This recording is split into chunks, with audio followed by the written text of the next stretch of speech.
hermanos, hoy quiero hablarles, les anuncié hace 2 fines de semana que iba durante unos domingos, fines de semana, tal vez 6 o 7 fines de semana.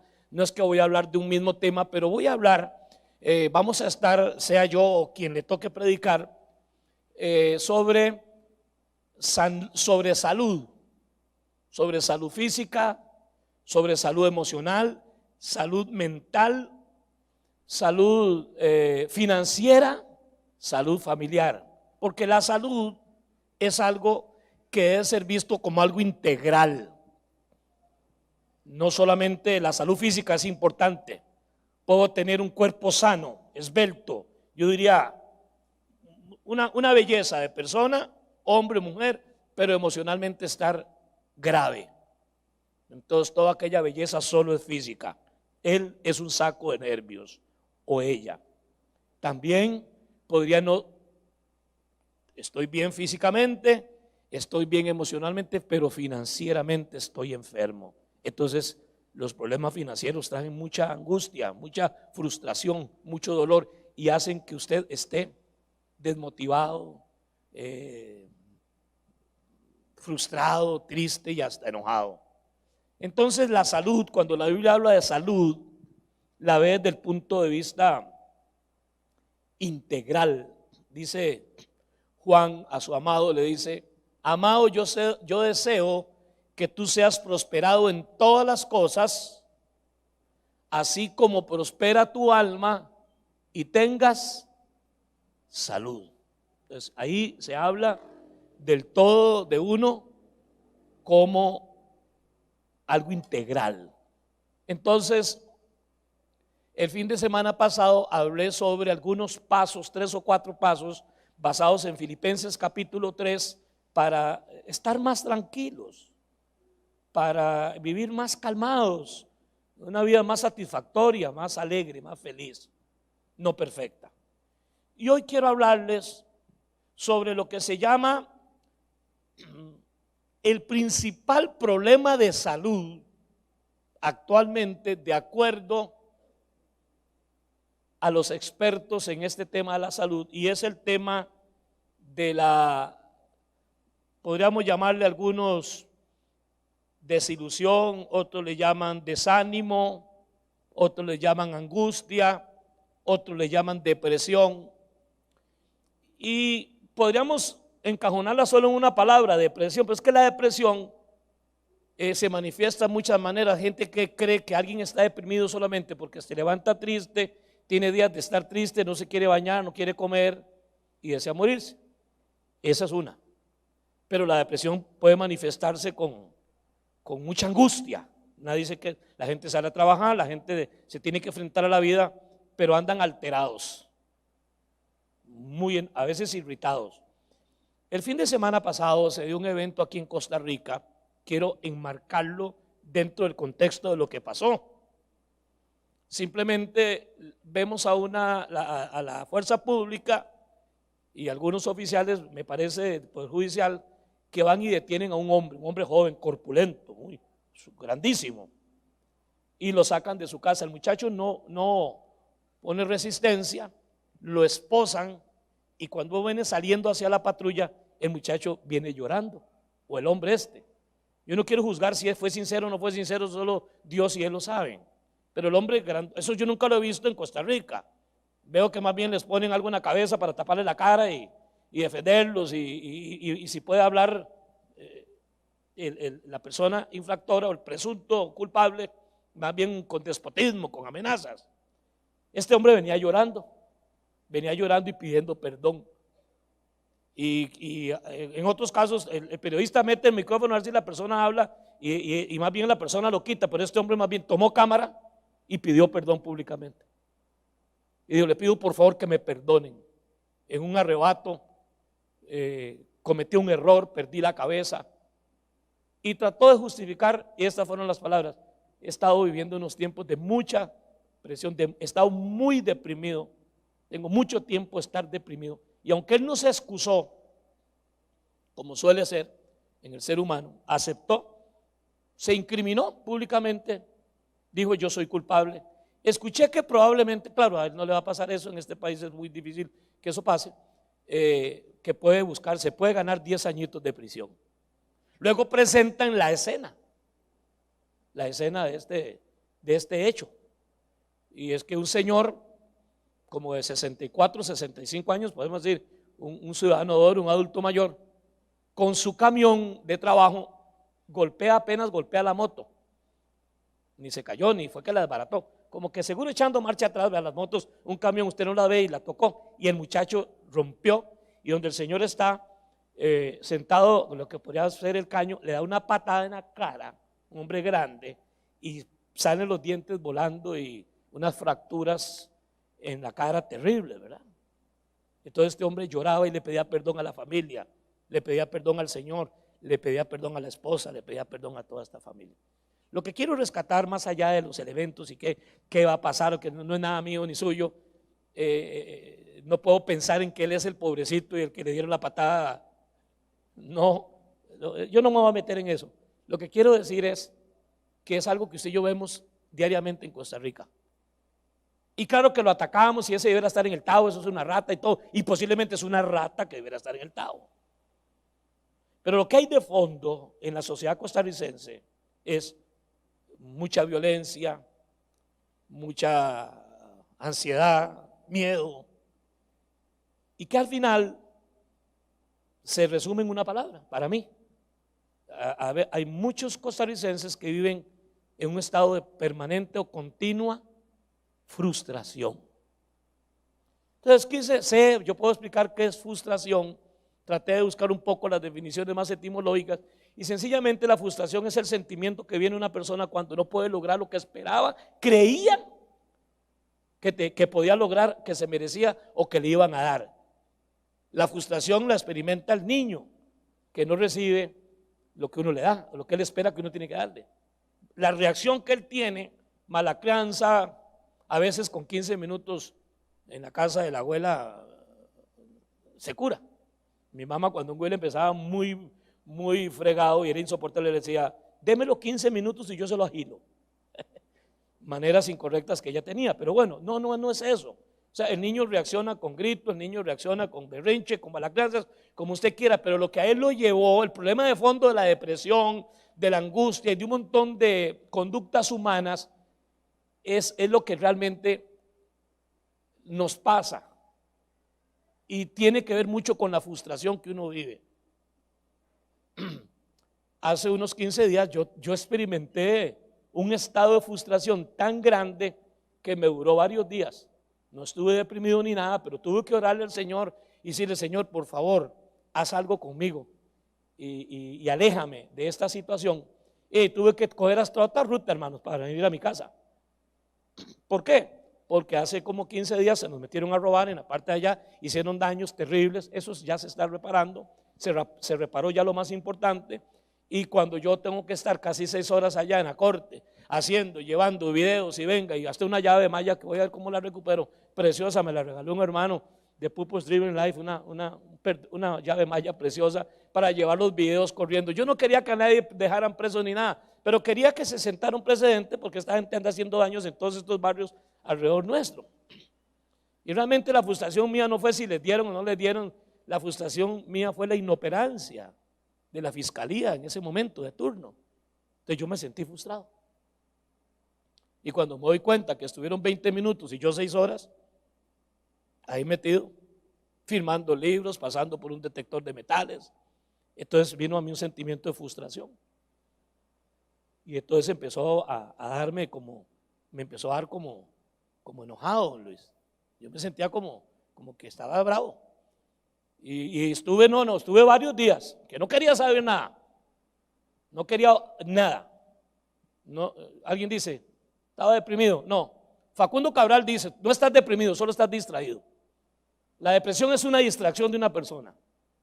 Estaba distraído con un hecho que me tenía incómodo. Y el Señor, perdóname. Y yo no quiero toparme a uno de estos muchachos porque son aquí, son del barrio. Y ojalá que se burle de mí o me eche una risita o me hagan un para allá, un para acá, porque entonces, ¿sabe qué estoy haciendo? Cambié de ruta. la frustración es un tema. La gente maneja el tema de la depresión. Sí, claro, pero hay que abordar, yo no soy experto en el tema, pero toda conducta humana tiene una causa, tiene un nido, y es la frustración. Y hoy, después de más o menos encontrar unas 16 maneras diferentes de frustración o de depresión en la Biblia, porque la Biblia habla ese tema sin decir la palabra frustración, estrés, depresión, maníaco, depresión, nada. Quise escoger 3 que se enfocan y cuya raíz es la frustración. Y 3 eventos de 3 hombres de Dios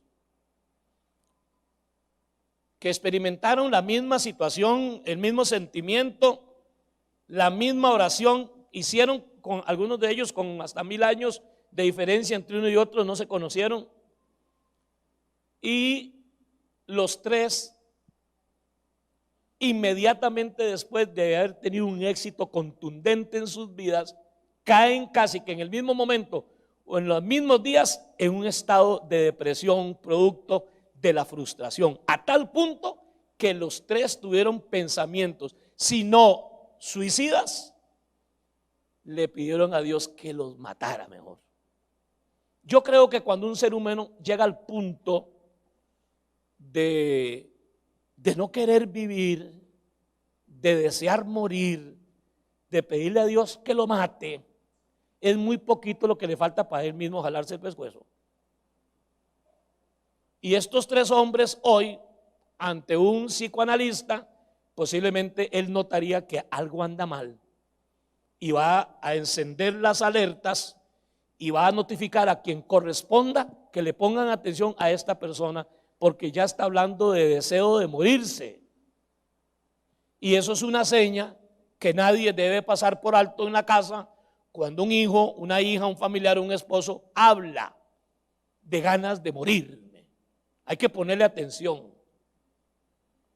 Tal vez el hermano que le suena el teléfono lo cuelga o lo apaga para que no suene más, y ver si se acostumbra a apagarlo antes de venir al culto, a menos que usted sea bombero o cirujano, pero lo pone en vibrador.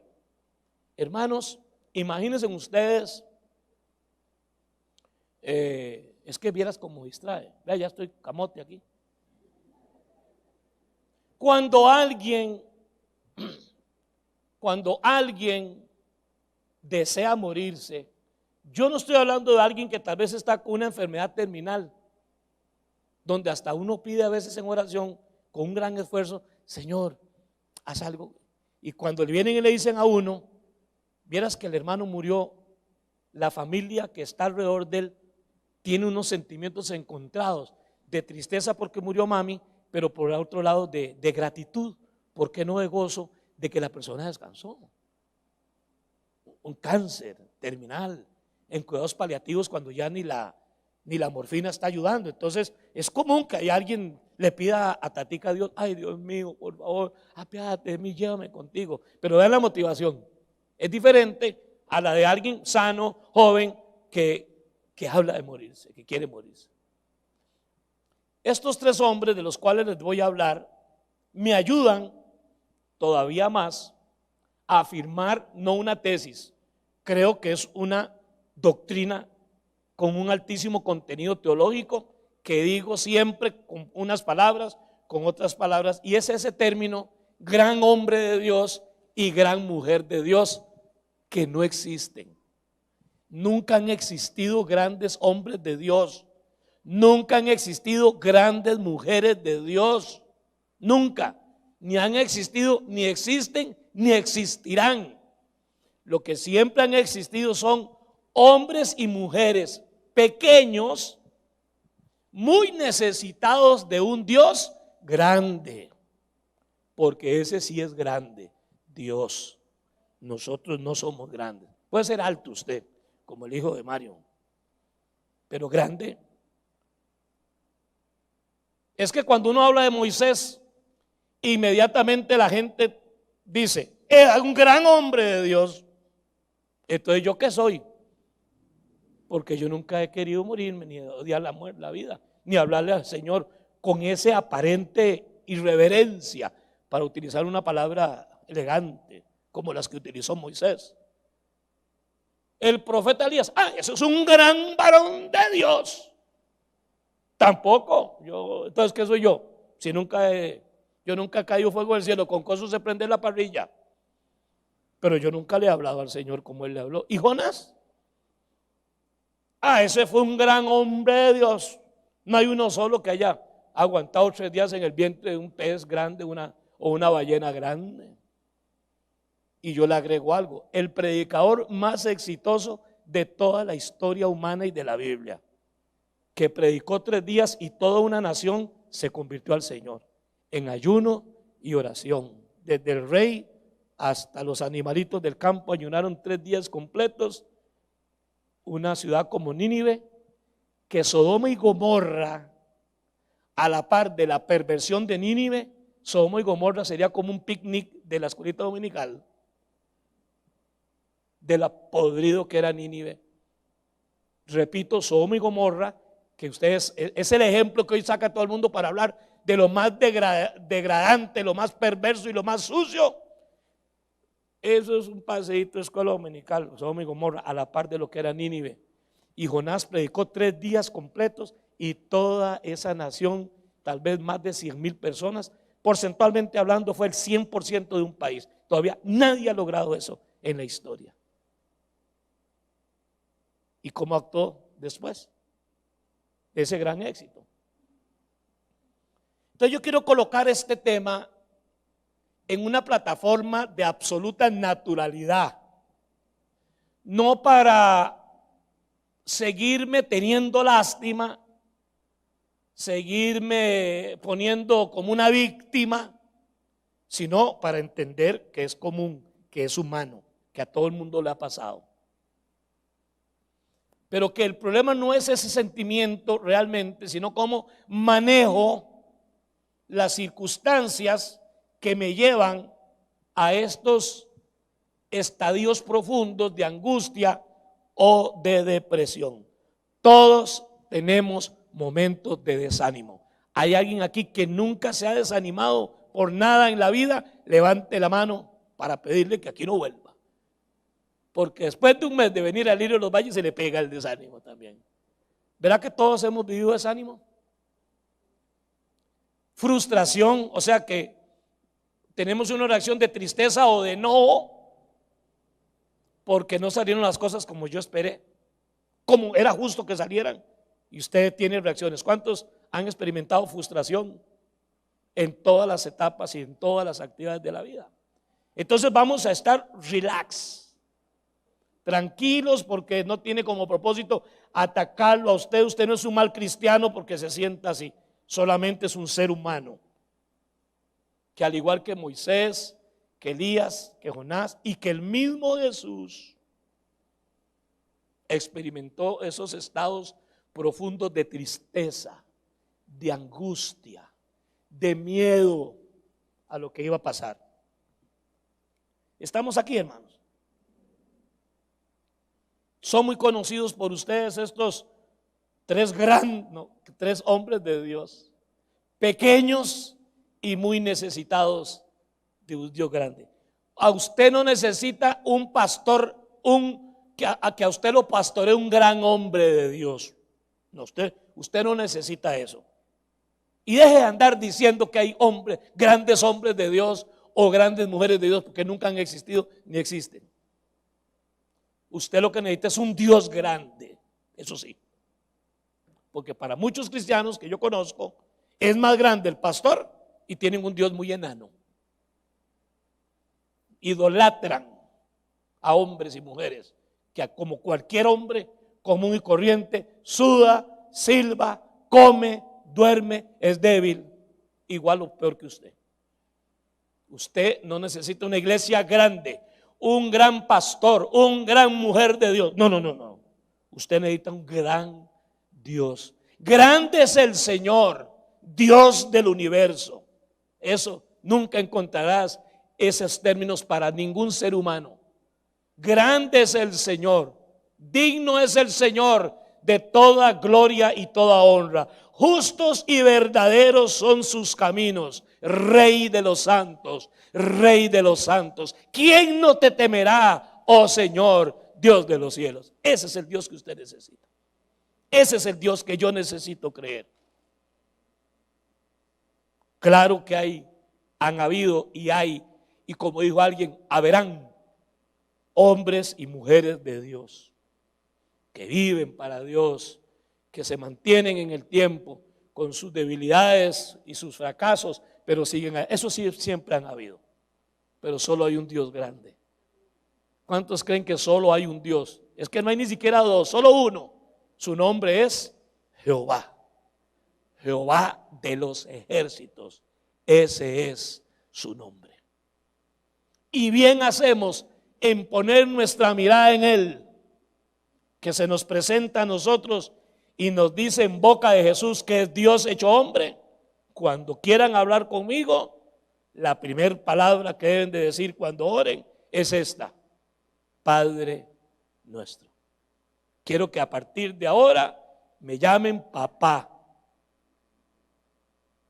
Esa es la figura más tierna, claro, no como su tata o como mi tata tal vez, sino ese papá bueno, consistente, permanente, amoroso, constante, que no cambia, que está ahí. Quiero que se relacionen conmigo como de hijo a padre, porque yo quiero relacionarme con ustedes como un padre que los ama. Qué bendición más grande. A propósito, el martes pasado empecé a hablar de diferentes tipos de oraciones.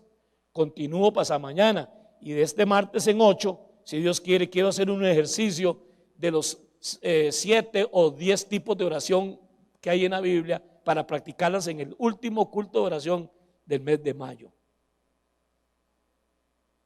Y una de ellas es esa, la oración que le hace un hijo a un padre. La oración es por definición una conversación. Entonces la oración es una conversación entre dos personas que se aman. Dios te ama y tú lo amas. La oración es una conversación entre dos que se aman. Y yo sé que usted ama a Dios. Aunque usted le haya fallado y le vaya a fallar, Dios te ama. Y nunca serás capaz de hacer algo para que Dios deje de amarte, porque su amor es eterno y es incondicional. No quiere decir que no vayamos a salir fueteados cuando nos toca, porque la ganamos, la rifa, nos toca. Pero aún así, en su enojo, el Señor siempre nos ama, porque Dios al que ama lo disciplina, lo castiga. Aún una reprensión de Dios, como usted cuando tuvo que disciplinar a un hijo, es porque lo amas, porque quiere lo mejor para él. Usted y yo nos equivocamos, como dice el escritor, por ser padres terrenales, pero Dios nunca se equivoca. Él te ama. Amén, hermanos.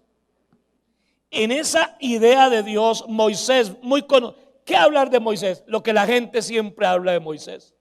Pocas veces usted, o esta es la primera vez, tal vez, o pocas veces usted escuchará a los hombres de Dios y mujeres de Dios hablar de Moisés de algo diferente a esto. Siempre van a hablar el Moisés que abrió el mar rojo, el Moisés de las 10 plagas, el Moisés que habló con Dios cara a cara. Así que Moisés es fundamento teológico para todo tipo de predicaciones y estudios bíblicos, biográficos, escatológicos, proféticos, inspiracionales, que el maná, que el mar, que la sombra, que el fuego, como que si Moisés fue quien lo hizo. Pero jamás escucharás, o muy pocas veces escucharás, que se hable del Moisés hombre, que no hace caer fuego del cielo, que no hace grandes portentos, sino que hace esta oración, que le invito a leerlo conmigo en Números 11:10 hasta el 14 inclusive. Pero voy a utilizar la Nueva Traducción Viviente. Usted use la que usted quiera. Dice, Números 11:10. Entonces Moisés escuchó los lloriqueos, por eso me gustó esta versión, lloriqueos de las familias a la entrada de sus carpas. Aquí está, hermano, usted puede imaginarse a todas las casas de más de 1 millón de personas lloriqueando en la entrada de su casa, porque usted es el pastor de ese 1,000,000 y pico de viejos. Yo creo, hermanos, que una fila de gente todos los días por turno para que lo que lleguen es a lloriquear, a quejarse por la situación, que Moisés, que aquella recogió más pan, que porque aquella comió más carne. Moisés, es que en Egipto nos iba mejor. Moisés, es que ya estamos hasta aquí de comer carne de codorniz. Óigame, eso es fino, eso solo come gente fina. En cambio allá teníamos culantro y olla de carne. Bueno, no los culpo, ya yo tengo como 2 meses de no comer olla de carne, pero yo creo que esto a cualquiera hastía. Oiga cómo empieza Moisés. ¿Por qué me tratas a mí? Esto es lo que el Señor, lo que Moisés le dice a Dios. Señor, ¿por qué me tratas a mí, tu servidor, con tanta dureza? Ten misericordia de mí. ¿Qué hice para amanecer la carga de todo este pueblo? ¿Acaso yo los parí o los engendré? ¿Los traje yo al mundo? ¿Por qué me dijiste que los llevara en mis brazos como una madre a un bebé de pecho? ¿Cómo puedo llevarlos a la tierra que juraste dar a sus antepasados? ¿De dónde se supone que voy a conseguir carne para toda esta gente? No dejan de quejarse conmigo, danos carne para comer. Y en el verso 14 y 15 dice: solo no puedo soportar a todo este pueblo, la carga es demasiado pesada. Y si esta es la manera como piensas tratarme, sería mejor que me mataras. Hazme ese favor y ahórrame esta miseria. Sean tan caballos. ¿Qué oración, Gustavo? Si usted me dice a mí, esto podría yo titularle la oración de frustración.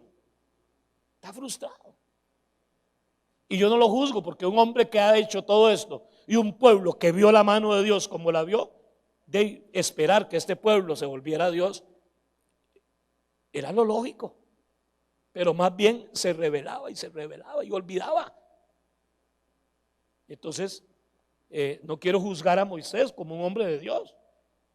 Cualquiera, por menos. Pero es que esta oración es la oración de un ser humano que es de carne y hueso, como usted y como yo, con necesidades, con apetitos, con pasiones, como dice Santiago explícitamente de Elías, que era un hombre sujeto a pasiones semejantes a las nuestras, pero oró a Dios. Es que qué triste es cuando a la gente se le olvida que uno es un ser humano.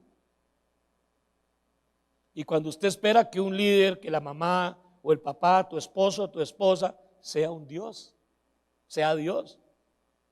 Es lo más injusto que alguien le pueda hacer a otro ser humano. Pedirle y hasta exigirle que como es cristiano usted tiene que ser un Dios en miniatura. Eso es Satanás, el que usa a la gente para... Es cierto, si usted es cristiano y es un hijo de Dios, debemos de comportarnos como tales. Tampoco debemos de simplemente resignarnos a que como soy ser humano puedo hacer lo que me da la gana, ni tanto que queme al santo, ni poco que no lo alumbre. Sencillamente reconocer que soy débil. Y aquí Moisés en su extravío emocional, por un momento hay algo que lo dice: solo no lo puedo soportar. Y ahí es donde estuvo el problema. El problema de Moisés para llegar a ese punto tan fuerte, tan profundamente derrotista, yo diría Dios no lo dijo así, hasta un poco insolente, y yo diría también hasta blasfemo. Yo nunca he hablado así con Dios. Qué oración más vacilona. Lo interesante del caso, hermano, es esto, que yo no veo a Dios diciéndole: cállate, cierre boca, mejor tonto callado que tonto hablando. Uy, qué bárbaro. Como yo sé que si algunos hermanos y hermanas, que yo sé que aquí hay algunos, a la par mía nunca lo hacen, le hubieran dicho: Moisés, cancele eso en el nombre de Jesús, reprenda, cancele, rechace. No diga eso. En las 3 oraciones que hoy vamos a leer, nadie regaña ni a Moisés, ni a Elías, ni a Jonás. Dios los escucha, los deja que hable y luego los pone en su sitio y los levanta, como suele ser Dios. Ojalá que nos parezcamos al Señor en algo, pero si usted quiere parecerse en algo bueno, más allá de parecerse en lo milagroso, en las sanidades y las liberaciones, parecerse al Señor en su compasión. Es que, mis queridos hermanos, tenemos allá en el cielo, a la diestra de Dios Padre, a un sumo sacerdote que se compadece de nuestras debilidades. No las aplaude, no va a decirle like a lo malo, nunca, pero que se compadece de nosotros, sí.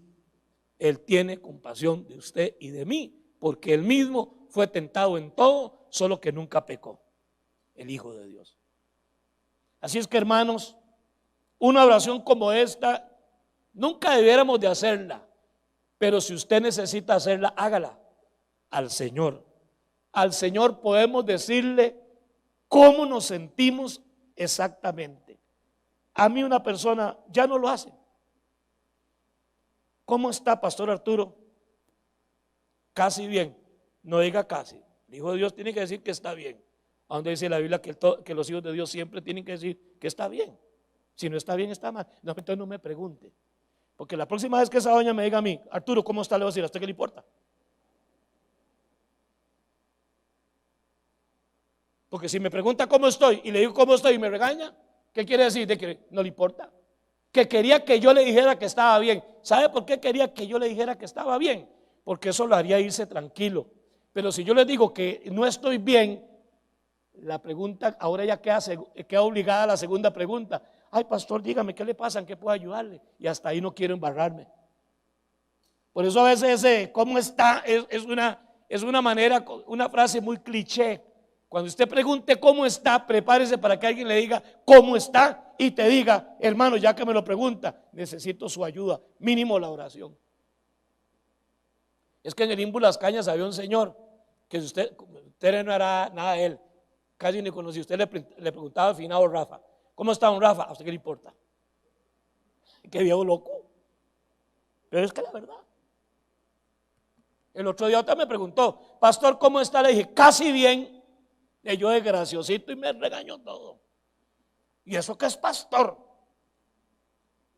Y es que no es culpa mía ser pastor.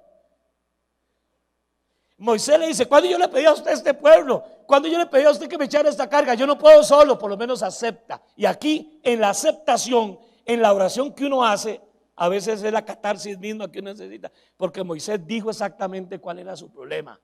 Estaba jugando a ser Dios. Dios nunca le dijo a él que él fuera Dios. Dios nunca le dijo a él, y a Moisés se le olvidó un día que él oró, porque a la gente se le olvida, Señor, el Señor le prometió que le llevara un ángel para que lo fuera delante de ellos. Y dijo, no, ningún querubín, ningún ángel. Si usted no va, yo no voy. Él sabía que esa carga él no podía llevarla sola, pero la llevó sola. Entonces lo tuvo que llamar el suegro a decirle, Moisés, ven acá, ¿qué pasó? Esa carga es muy grande. Ya Moisés estaba en depresión, ya estaba bravo, ya había garroteado la piedra. El hombre era un saco de nervios, deprimido, ansioso, frustrado. Y el suegro le dice, reparta la carga suya en diferentes ancianos, hombres de Dios del pueblo, para que, mira, eso fue lo único que hizo. Delegó. Y aquí hay muchas personas, madres y padres, sí, principalmente mamás y papás y abuelos y abuelas, que vamos a llegar a estados así porque estamos jugando a ser Dios, creyendo que podemos manejar todo.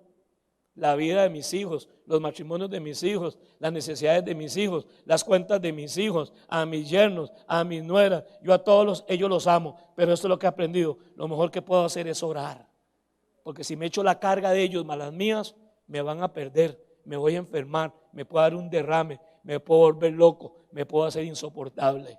Hermanos amados, como lo dijo aquí Moisés en su propia oración de queja,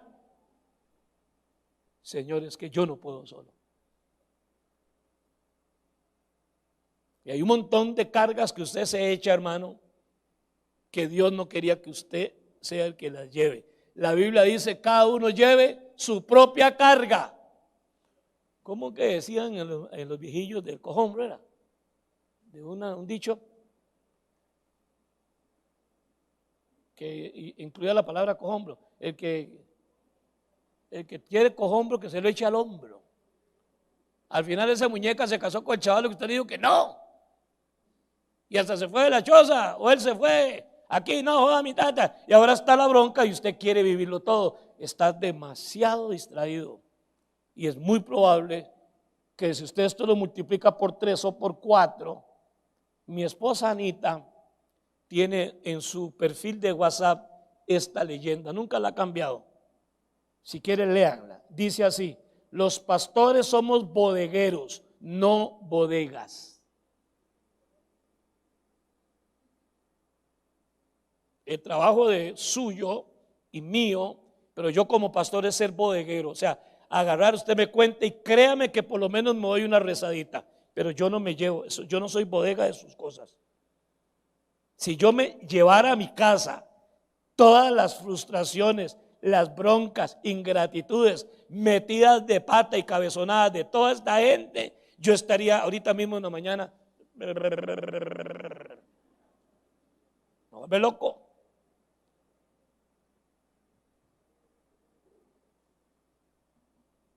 Yo trato de ser un buen papá, un buen suegro, espero haberlo logrado hasta el día de hoy. Yo quiero darles todo a mis hijos porque al final todo es de ellos y todo lo que pueda darle a mis nietos, pero mi vida es muy aparte, la de Anita y la mía, muy aparte. Y aquí igual, o sea, entiéndame esto, hermano, no hay día que yo no haga una oración general. Y cuando alguien nos escribe y tiene la deferencia de participarnos, pastor, ore por mí, por aquella situación, créame que lo hacemos. Ayunos no hago por nadie, ni por mí los hago. Cuando haga un ayuno lo hago por los motivos bíblicos que es un ayuno. Ayune usted si quiere por sus broncas y yo lo respaldo en oración. Yo te puedo llevar, pero yo no puedo, es que yo no puedo. Usted no puede, hermano. Usted solo tiene energía para llevar su propia carga. Amén. ¿Estamos de aquí?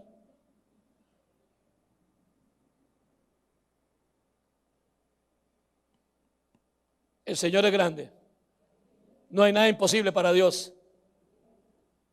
Pero no maneje esas cargas. El segundo hombre de Dios es Elías. Nunca escucharás de Elías esta parte, como nunca escucharás tal vez de Moisés, lo que acabo de predicar. Elías, ¿qué es lo que la gente habla de Elías? Que hacía caer fuego del cielo, que oraba fervientemente, ordenaba que no lloviera y no llovía, y llovía hasta que él volviera a ordenarlo. Hombre de Dios, tremendo. En la cúspide del éxito ministerial es el Monte Carmelo. Él hizo algo así como un reality show, una especie de desafío de dioses. 450 profetas del dios Baal. Baal era el dios de la sexualidad. El culto a Baal era orgías, lujurias, era terrible. Su principal auspiciadora era la reina del pueblo de Dios, Jezabel, esposa del difunto Acab, rey de Israel. 450 profetas, y Elías dijo algo así como: vamos a hacer un reto de dioses. Dios Baal contra el Señor de los ejércitos, y el Dios que responda con fuego, ese es Dios, y a él tenemos que seguirlo todo Israel. Se fueron al Monte Carmelo y Elías dijo: bueno, piquen leña, hicieron un altar, piquen un buey, tiren esa carne encima y pídalen a Baal que caiga fuego del cielo. Y si él responde, yo aquí recojo todo y Baal es Dios. Empiezan los 450, es este edificio lleno de 450 profetas, grandes hombres del dios Baal, orando: Baal, que caiga fuego del cielo, hoy aquí se decide si eres tú o quién es el Dios verdadero. Mediodía y no caía ni una luciérnaga en la leña y el buey. Y Elías sale todo matoncito, todo así, ¿verdad? Bien. Oren más duro. Debe ser que Baal está dormido. Chavalo, más seguro, bien parado. Oren más duro. Puede ser que ande de vacaciones o de compras. Oren más duro. Y ya los profetas entran en desesperación y agarran cuchillos y empiezan a cortarse, no a tatuarse, a cortarse el propio cuerpo para ofrecerle a Baal. Y ya desmayado del cansancio. Ahora es mi turno, dice Elías. ¡Qué ridículo! ¡Qué pelada de espalda se pegó Baal! Y los 450 representantes de él. Señor Dios del cielo, tú sabes, palabras más, palabras menos. Esto que yo hice es para que aquí quede patente, de manera contundente y categórica, que tú eres Dios. Pero antes de esto, echen el agua a la leña, mójenme en ese altar. Y cántaros y baldes de agua, y corría el agua y se empapó la leña, se empapó la carne.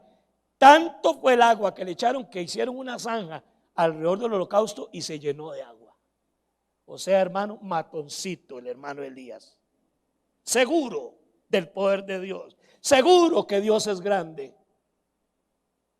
Y cayó un fuetazo desde el cielo y aquella vaina prendió en candela, como candela soplada. Y la carne, la leña y el agua de la zanja, dice textualmente la Biblia que fue lamida, la chupó. Y entonces dice Elías: a esos chiquitos me los detienen ahorita mismo, porque los llevamos al río y ahí los vamos a decapitular. Sí, decapitular, yo sé que es decapitar, pero también se puede decir decapitular porque fue el último capítulo de ellos. Le cortó la cabeza a 450 viejos. Yo me imagino 450 cholas, jupas, torres, cabezas, como usted quiera llamarle. Se va acá a la casa, al palacio, y le dice: Jezabel, siéntese porque le voy a decir algo. ¿Qué pasó? Viera lo que acaba de hacerle Elías a tus 450 profetas, que los mató, los dejó en el ridículo y les cortó la jupa a los 450. Dice la vieja: vaya, díganle a Elías que mañana a esta hora le voy a hacer lo mismo que le hizo a mis profetas. Y dice que Elías le dio un miedo a esa vieja. Bueno, es que hay viejas que da miedo. No estoy muy risueño los varoncitos aquí. Daniel, te da cuidado porque lo que quiero decirle: ¿cómo es posible que un hombre no tuviera miedo a 450 hombres, pero sí a una mujer o a un hombre que fuera? Es que así es la depresión. Un éxito rotundo, una reivindicación. Si usted lee a Elías, esa historia aparece en Primera de Reyes a partir del capítulo 17, esa que le dije. Las palabras de él fueron: ¿hasta cuándo claudicaréis entre dos pensamientos? Si Jehová es Dios, seguidle, y si Baal es Dios, vayan en pos de él. O sea, el chaval estaba bien seguro, bien parado, y obtiene el título, obtiene la copa, la corona, la reivindicación, y una doña lo hace huir al desierto lleno de miedo. El miedo es una de las emociones más terribles que hay, más paralizante que hay. Sea a una persona, que sirva como anuncio. Esta semana casi le roban los huevos al águila. Llamada por teléfono, un licenciado. Sé que esto, luego se lo digo para que tengan cuidado. Ni el Ministerio de Hacienda, ningún banco, ninguna institución, ni ninguna municipalidad está ofreciendo servicios virtuales de llenar planillas, o sobre todo ahorita que se vence la declaración jurada de impuestos territoriales. Y me llaman: mire, es que usted, Arturo Campos León, sí, poco le faltó decir Arturo Gerardo de Porres, porque ahí sí me oyen todas, porque ese nombre no hay quien lo repita. Si un día de estos tuve que llenar un documento y la muchacha se murió de risa. Le digo, todo el nombre completo de mí, sí tiene que poner los 3. Le digo, no me cabe. ¿Por qué? ¿Cómo se llama usted? Le digo, Arturo Gerardo de Porres. Abrévielo. Entonces puse Arturo Gerardo de Po. Es que yo soy consagrado a San Martín de Porres y de San Gerardo.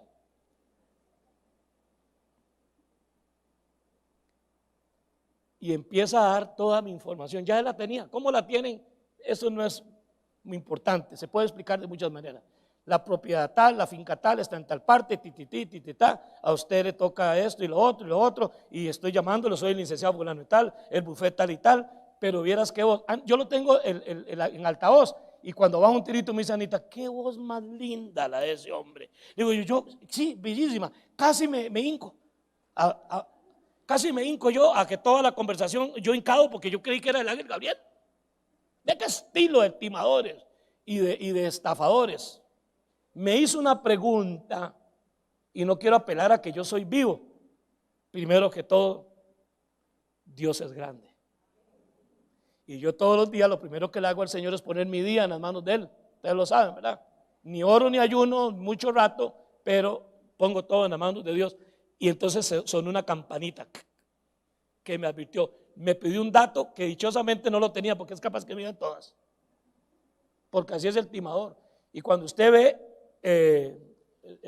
logos, música del banco que usted normalmente oye, cuando usted ve que saben todo y que no te han pedido plata, dichosamente no lo tenía, entonces me dice, bueno, resuelva eso, vaya al banco y nos vemos mañana a las 4. Mientras yo pensé que él era un quesubín, él lo que vio al otro lado del teléfono fue un idiota,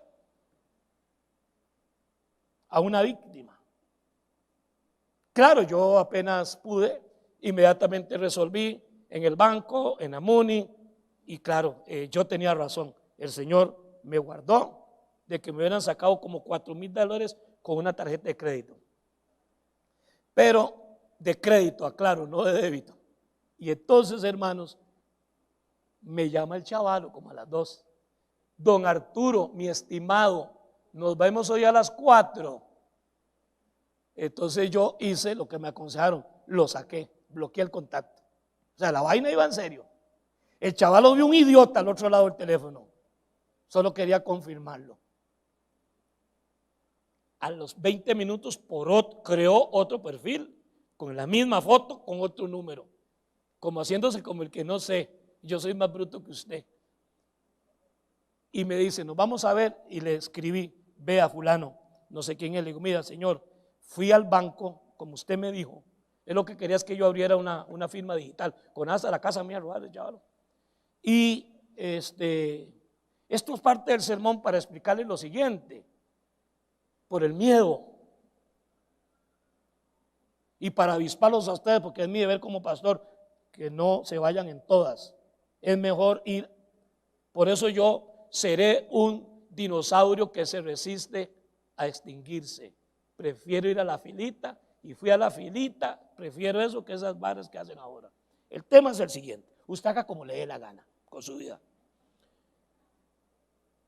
Y me recomendaron en la municipalidad, me dijeron que esto era un fraude electrónico y me pidieron en informática de la municipalidad que fuera y pusiera la denuncia en el OIJ. Yo hasta que arreglé la cara porque tuve la experiencia que acabo de tener. Entonces le puse, pero a mí no me gustan esas cosas, ir a la OIJ. Que Dios te bendiga, gracias. Él estaba en línea y ¡pum!, se apagó y se calmó. Y yo lo saqué. Pero la noche anterior a que yo resolviera, tuve miedo.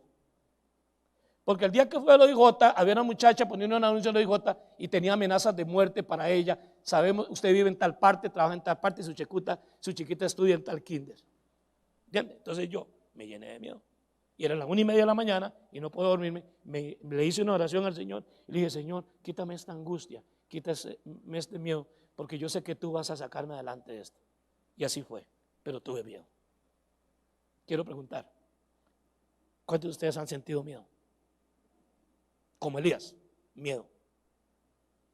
El miedo es una emoción que Dios le puso a usted, que a veces es el mejor aliado que uno puede tener. A mí el miedo me ha ayudado tanto en la vida, pero también me ha paralizado cuando no he sabido manejarlo. Y eso fue lo que llevó a Elías. Así que mi deseo no es despedazar a Moisés ni despedazar a Elías, sino hablar de que la frustración, el enojo y el miedo son emociones humanas que nos pueden deprimir, que nos frustran, pero que tenemos que manejarlas de manera correcta, y eso todo lo podemos en Cristo Jesús. El tercer fulano es Jonás. Jonás no le hizo caso a la palabra de Dios, y vino un pez muy grande y ¡pum!, se lo tragó, porque Jonás no le hizo caso a la palabra de Dios. Eso es lo que todo el mundo sabe de Jonás.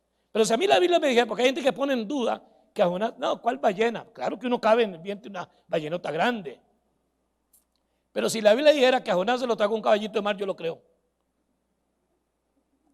Porque si la Biblia lo dice, para mí la palabra de Dios es verdad. Y estuvo ahí 3 días, 3 noches, y ahí oró.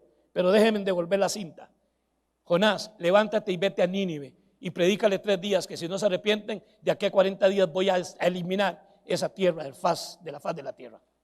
Y Jonás dice, 37, yo ahí no voy, porque Jonás hoy sería miembro del Ku Klux Klan.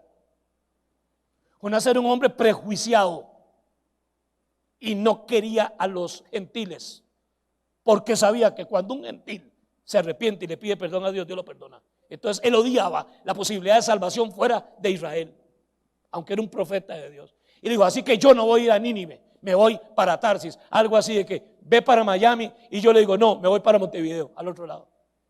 Y se montó en el barco, y cuando se montó en el barco empezó a llover y se hizo un huracán. Y ellos peleaban, invocaban a sus dioses, los marineros, y aquello se iba a hundir. Y Jonás se volvió y dijo, muchachos, tranquilos, aquí es la bronca, aquí es la bronca.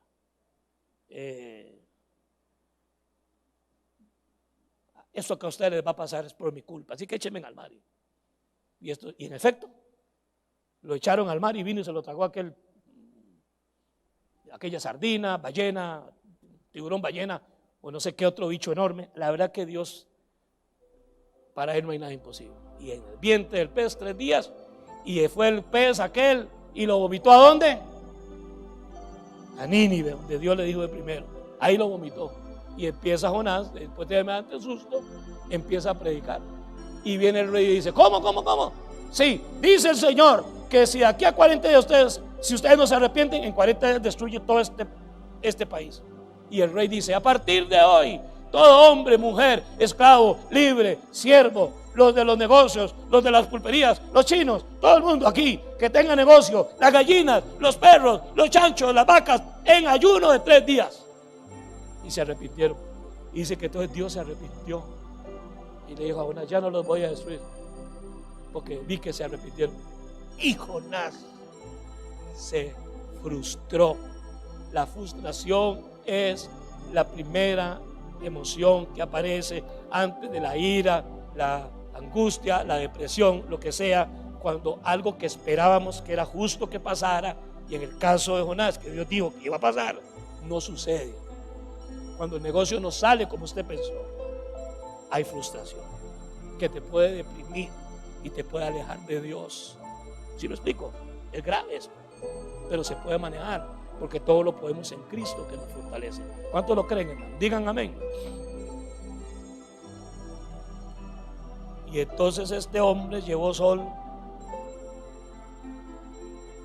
y hace esta oración. Está en el libro de Jonás, capítulo 4, versículo 1. Y se enfureció Jonás. Y en el verso 3 dice, quítame la vida, Señor, prefiero estar muerto y no vivo. Semejante colerón. El Señor le reprocha a Jonás, usted no esperaba que yo tuviera compasión. Usted a mí no me conoce, que si a mí alguien se arrepiente de corazón y me pide que lo perdone, yo lo perdono. ¿Cómo no podía yo tener compasión de más de 100,000 personas?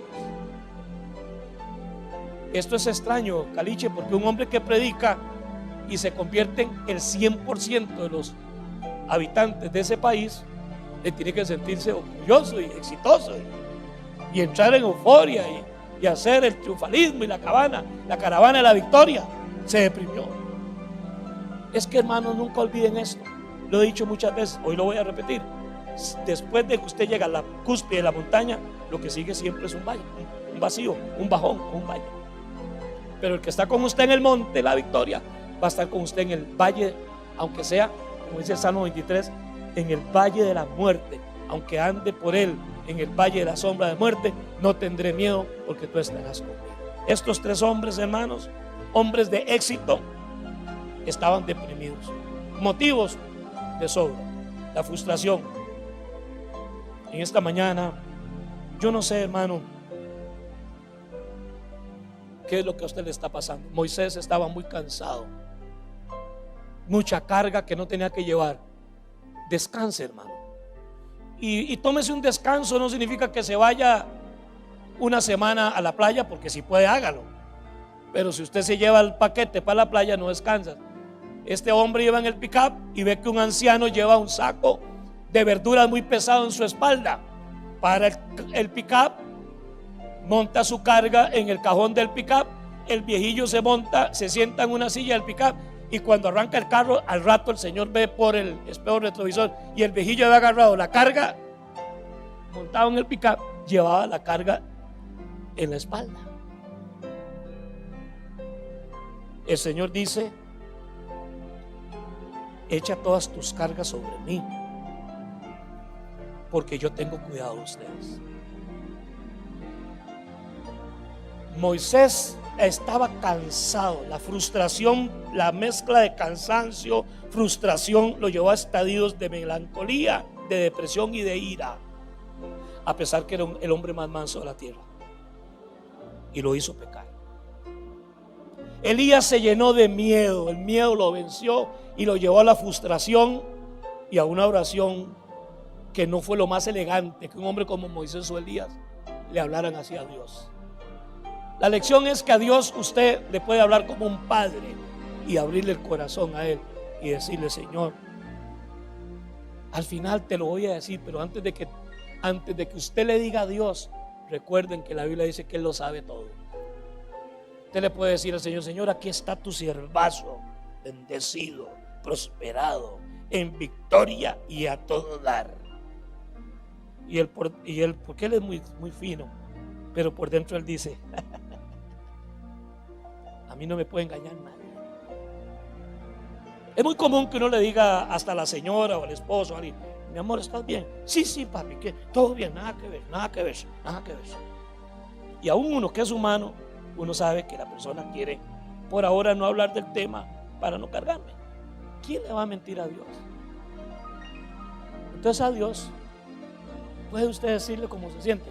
No le aseguro que todo el mundo que usted le cuente cómo está va a orar por ti, se va a alegrar o te va a ayudar a llevar la carga. No se lo puedo asegurar, aunque hay gente buena nota.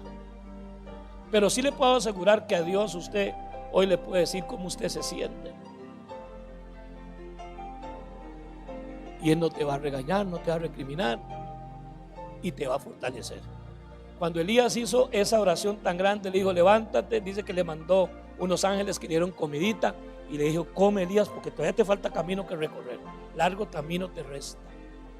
Y en la cueva lo fortaleció y lo saca de la cueva, que era simplemente representativa del estado encuevado del alma y del espíritu y del ánimo de un hombre de Dios. Y le dijo: ¿qué haces aquí, Elías? Sal de esa cueva y te voy a mostrar quién soy yo.